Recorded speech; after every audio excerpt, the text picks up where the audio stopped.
नमस्कार दोस्तों, मेरे YouTube चैनल पे बिहार वासियों एवं तमाम नियोजित टीचर्स का स्वागत है। आज हमारे साथ EVM master trainer Shri Umesh Kumar ji हैं, जो आपको ईवीएम ट्रेनिंग के संबंध में महत्वपूर्ण जानकारी देंगे। उमेश कुमार जी, मेरे चैनल पे आपका बहुत बहुत स्वागत है। जी, आपका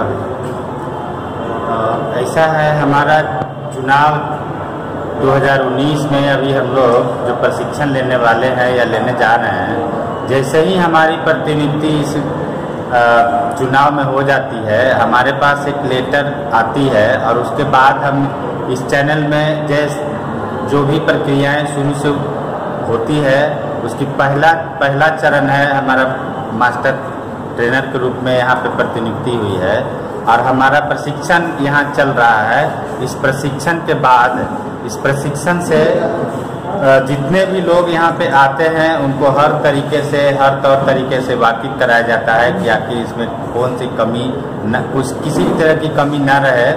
तो सबसे पहले हमारे पास जो अवेलेबल कराया जाता है, जो मटेरियल्स, शाम में यहाँ पे हम योगदान करने जाते हैं जिस प्रखंड में योगदान करने के बाद हमारा बूथ निर्धारित होता है, उस बूथ पे जाते हैं और उस बूथ पे जाने के बाद मेरी सारी प्रक्रिया शुरू होती है।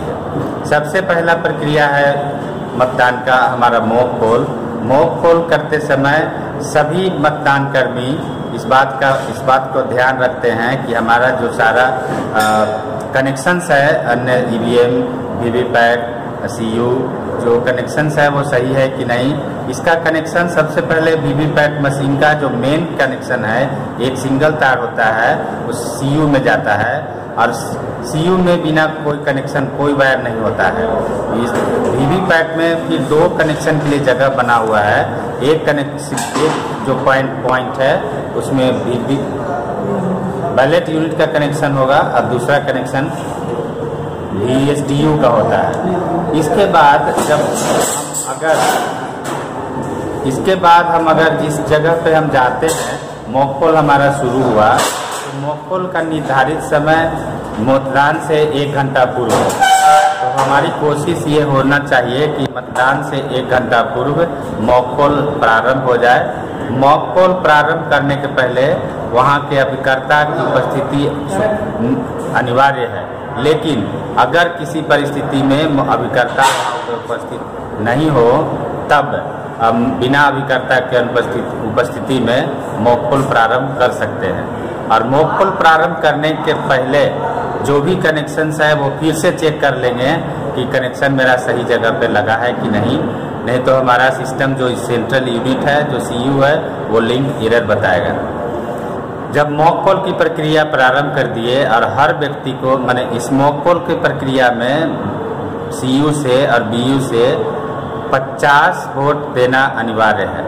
इस 50 वोट को पढ़ने में लगभग हमारा 35 मिनट का समय लग जाता है। तो ध्यान देने वाली बात होगी कि जैसे ही हम अपना मॉक पोल प्रारंभ करते हैं और मॉक पोल जब अंत होता है, तो अंतिम समय जब मॉक पोल मेरा समाप्त हो गया, तो हमको पहला मेरा काम होगा कि सीयू का बटन को स्विच ऑफ कर देंगे।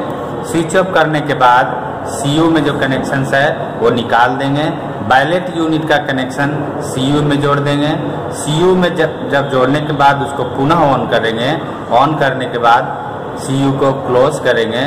क्लोज करने के समय अगर लिंक एरर बता रहा है, उस समय ये ध्यान देने वाली बात है कि अगर लिंक एरर बताता है तो इसका मतलब मेरे किसी सहकर्मी के द्वारा पहले से क्लोज बटन दबाया जा चुका है।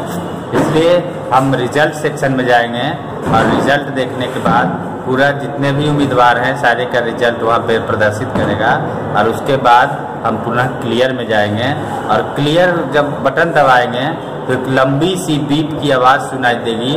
वो मैसेज देता है हमें कि हम इसमें जो डाटा फीड है उसको हम डिलीट कर रहे हैं। जब ये डिलीट का प्रक्रिया जब समाप्त हो जाएगा, तब हमारा मॉक पोल पूरी तरह, ये मशीन हमारा नेक्स्ट मूल वोटिंग के लिए तैयार माना जाता है और उसका पुनः पुराने प्रक्रिया में हम कनेक्शंस कर देते हैं।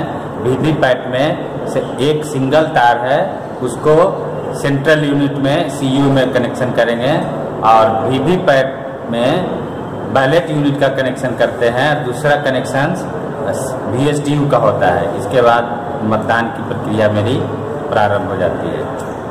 बहुत बहुत धन्यवाद सर बहुमूल्य जानकारी देने के लिए। सर ये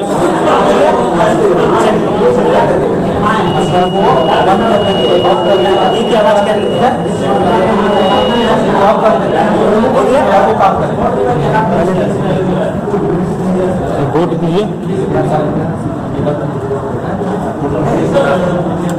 नंबर